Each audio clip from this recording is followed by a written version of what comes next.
दोस्तों, competition academy के YouTube portal पे आपका स्वागत है। आशा करते हैं कि हमारे जितने व्यूवर्स हैं चैनल पर सभी लोग अच्छे होंगे और सब लोगों की पढ़ाई भी अच्छी चल रही होगी।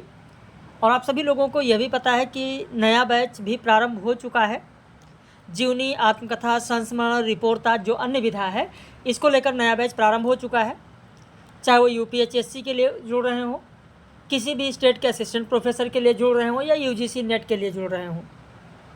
लेकिन जैसा आप सभी लोगों को पता है कि जब भी कोई नई सूचना देनी होती है या जब भी कोई वीडियो पब्लिश किया जाता है तो ऐसा नहीं है कि बगैर जानकारी के कोई वीडियो पब्लिश किया जाए।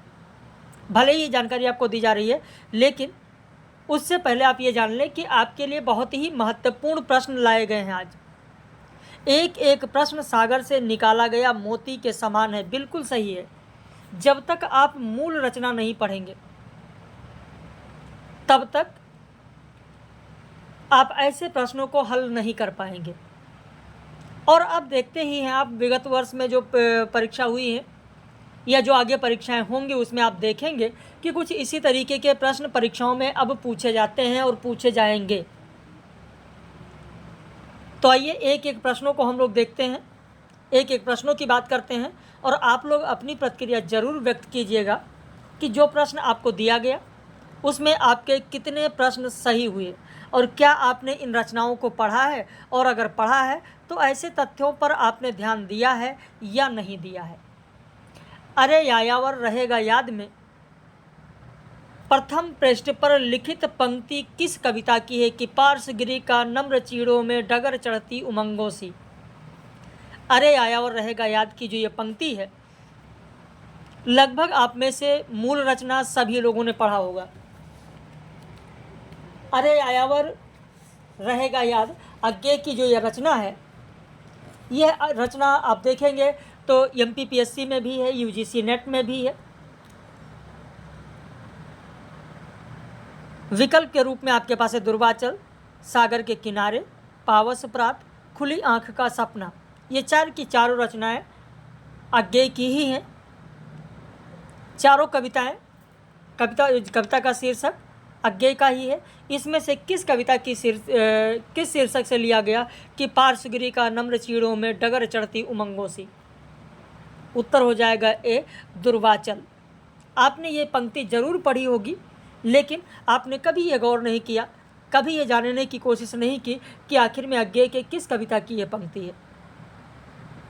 अरे यायावर रहेगा याद में कहाँ पर मियाँ नज़ीर के कब्र की बात होती है।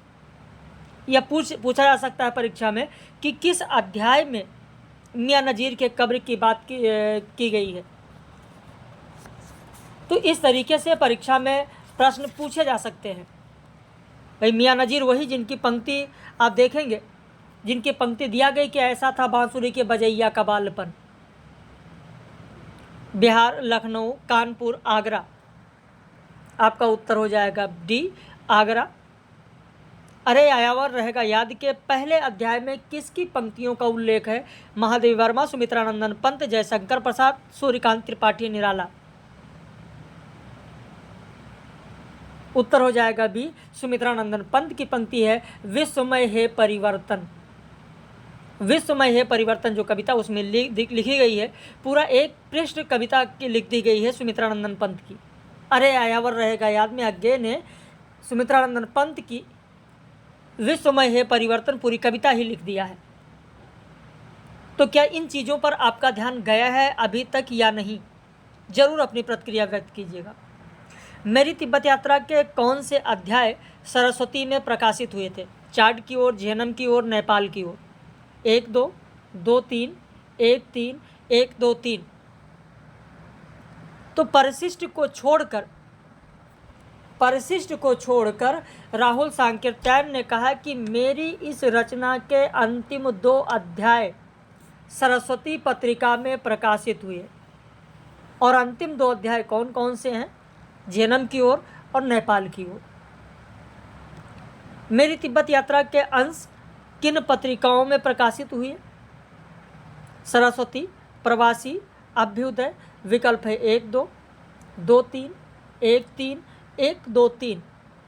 आपका उत्तर हो जाएगा ए, 1 और 2। उन्होंने कहा कि अंतिम जो 2 अध्याय हैं वो सरस्वती में प्रकाशित हुई है। और बाकी जो मेरी ये रचना, मेरी तिब्बत यात्रा रचना है, इसमें जो फोटो हैं ये सारे चित्र प्रवासी में प्रकाशित हुए। तो ये चित्र भी मेरी तिब्बत यात्रा का ही अंश है। तो मैंने पूछा अंश किन पत्रिकाओं में प्रकाशित हुआ, तो सरस्वती में और प्रवासी में, यानी आपका उत्तर होगा 1 और 2। तो इसी तरीके से आप लोग पढ़िए, मेहनत करते हुए चलिए। मेरी तिब्बत यात्रा का पहला अध्याय कौन सा है? लहासा से उत्तर की ओर, लहासा से दक्षिण की ओर, लहासा से पूरब की ओर, लहासा से पश्चिम की ओर। आपका उत्तर हो जाएगा ए, लहासा से उत्तर की ओर। सुधिया उस चंदन के वन की काव्य पंक्ति किसकी है? विष्णुकांत शास्त्री की, महादेव वर्मा की, गिरिजा कुमार माथुर की, सुमित्रानंदन पंत की। तो विष्णुकांत शास्त्री ने जो लिखा सुधिया उस चंदन के वन की, जो कि यूपीएचएससी के पाठ्यक्रम में है, यह पंक्ति गिरिजा कुमार माथुर की है। शीर्षक जो लिया विष्णुकांत शास्त्री ने वो किसकी कविता से लिया? तो सुधिया उस चंदन के वन की शीर्षक गिरिजा कुमार माथुर की कविता से लिया विष्णुकांत शास्त्री ने। प्रेमचंद घर में रचना की भूमिका बनारसी दास ने किस वर्ष लिखा? 1954, 1955, 1956, 1957। अब यहाँ पर यह प्रश्न नहीं पूछा गया कि शिवरानी देवी ने जो प्रेमचंद घर में लिखा उसकी भूमिका किसने लिखा, बनारसी दास, तो यह नहीं पूछा गया, बल्कि यह पूछा गया कि शिवरानी देवी की रचना प्रेमचंद घर में की भूमिका बनारसी दास ने किस वर्ष लिखा है? आपका उत्तर हो जाएगा सी, 1956 में। रोहू का मुंडा मोय का पेट, दही का ऊपर गुड़ के हेठ, यह पंक्ति किस रचना की है? सौंदर्य की नदी नर्मदा, प्रेमचंद घर में, ऋण जल धन जल, मुर्दहिया। आपका उत्तर हो जाएगा डी, मुर्दहिया। पांडे बेचन शर्मा उग्र की रचना अपनी खबर में लिखित असंबल गान की पंक्तियां कौन सी हैं, किस वर्ष की हैं? अब यह नहीं पूछा गया कि पांडे बेचन शर्मा उग्र की रचना अपनी खबर का प्रकाशन वर्ष क्या है। अपनी खबर में पांडे बेचन शर्मा उग्र के कितने वर्षों की कथा है, यह किस रचना में असंबल गान है, यह सब नहीं पूछा गया। यह पूछा गया कि पांडे बेचन शर्मा उग्र की रचना अपनी खबर में जो लिखित असंबल गान है, असंबल गान की पंक्तियां किस वर्ष की हैं? आपका उत्तर हो जाएगा डी, 1928 की है। अनास्था आस्था की पुत्री है, मुक्तिबोध के किस शीर्षक के तहत कहा गया है? मुक्तिबोध ने किस शीर्षक के तहत कहा है? फैंटेसी अनुभव की कन्या है, यह नहीं पूछा गया है। फैंटेसी अनुभव की कन्या है, यह नहीं पूछा गया। अनास्था आस्था की पुत्री है जो मुक्तिबोध ने कहा, यह एक साहित्यिक के डायरी के किस शीर्षक के तहत कहा गया है? तीसरा क्षण, एक लंबी कविता का अंत, डबरे पर सूरज का बिंब, हाशिए पर कुछ नोट्स। आपका उत्तर हो जाएगा बी, एक लंबी कविता का अंत। संस्कृति के 4 अध्याय में कुल प्रकरणों की संख्या कितनी है? आपका उत्तर हो जाएगा बी, कुल प्रकरणों की संख्या 39 है। जैसा कि मैंने कहा कि एक एक प्रश्न सागर से निकाले गए मोती के समान है। क्या यह बात सत्य हो रही है या नहीं? इन प्रश्नों को देखकर आपको क्या लग रहा है? संस्कृति के 4 अध्याय के तहत रामकृष्ण परमहंस को हिंदू धर्म की गंगा किसने कहा? यह भी नहीं कि अलग से प्रश्न पूछे जाते हैं, जो आप लोगों के पाठ्यक्रम में है, सिर्फ उन्हीं रचनाओं पर आधारित ही प्रश्न आपसे पूछ रहे हैं। आपका उत्तर हो जाएगा यहाँ पर ए, स्वामी विवेकानंद। जामुन का पेड़ व्यंग का अनुवाद किसने किया? कृष्णचंद्र, रजा नईम, विनोद शुक्ल, मासूम रजा। तो कृष्णचंद्र की तो यह रचना है जामुन का पेड़, लेकिन इसका अनुवाद किया गया रजा नईम के द्वारा। क्या भूलूं क्या याद करूं के पात्रों का परिचय का बेमेल जोड़ा कौन सा है? रामकिशोर लेखक के फूफा हैं, करकल मंगल का पुत्र है, चंपा करकल की पत्नी है, भोलानाथ लेखक के बाबा हैं। पर बाबा नहीं, पर बाबा अलग हैं, बाबा अलग हैं। बाबा के पिता को पर बाबा कहा जाता है। इस चीज़ का भी ध्यान रखिएगा। आपका उत्तर होगा ए बेमेल है, क्योंकि रामकिशोर लेखक के फूफा नहीं है, लेखक के ससुर हैं। एक कहानी यह भी रचना पर व्यास सम्मान कब मिला, यह नहीं पूछा गया कि एक कहानी यह भी का प्रकाशन वर्ष क्या है, यह कहा गया कि इस पर व्यास सम्मान कब मिला। तो व्यास सम्मान 2008 में मिला। निम्न रचनाओं का प्रकाशन की दृष्टि से सही क्रम क्या होगा, तो आपका उत्तर हो जाएगा पहले लाल त्यारा, फिर होगा माटी की मूरत, उसके बाद में होगा गेहूं और गुलाब, अंत में होगा मील के पत्थर। प्रश्न कैसे लग रहे हैं, अपनी प्रतिक्रिया आप लोग जरूर व्यक्त कीजिएगा। ऋण जल धन जल के दोनों वृत्तांतों में कितने वर्ष का अंतर है, आपका उत्तर हो जाएगा 9 वर्ष का अंतर है, क्योंकि जो पहला अध्याय है वो 1966 का है और जो दूसरा अध्याय दिया गया वो 1975 है। दोनों में 9 वर्ष का अंतर है।